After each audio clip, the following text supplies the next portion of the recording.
കണ്ണാ, എന്താ മേശാന്തി? അമൃത് കിട്ടിയപ്പോൾ പിന്നെ എന്താണ് സംഭവിച്ചത്? അതോ മേശാന്തി, അമൃതം കിട്ടിയപ്പോൾ ദേവന്മാരും അസുരന്മാരും തമ്മിൽ വലിയ തർക്കമുണ്ടായി. അപ്പോൾ എന്തു ചെയ്തു കണ്ണാ? അപ്പോൾ ഞാൻ മോഹിനിയായി അവതരിച്ചു.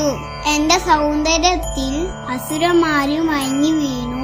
ഒടുവിൽ ദേവന്മാർക്ക് അമൃത് വീണ്ടെടുത്തു കൊടുത്തു. കണ്ണാ, ഒരു സംശയം ചോദിക്കട്ടെ? എന്ത് സംശയം മേശാന്തി? കണ്ണാ, അവിടെ ഒരു ചതിയല്ലേ ചെയ്തത്? അസുരന്മാരും ദേവന്മാരും രണ്ടുപേരും കൂടിയല്ലേ അമൃതമഥനം ചെയ്തത്?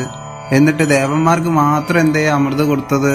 അത് മേശാന്തി, ധർമ്മം നിലനിർത്താൻ ചിലപ്പോൾ ബുദ്ധിയും ആവശ്യമാണ്. അധർമ്മം ചെയ്തുകൊണ്ടാണ് അസുരന്മാർക്ക് അമൃത് ലഭിക്കാതെ പോയത്. ഇനി അടുത്ത അവതാരം നാളെ പറഞ്ഞു തരാം മേശാന്തി. ആയിക്കോട്ടെ കണ്ണാ.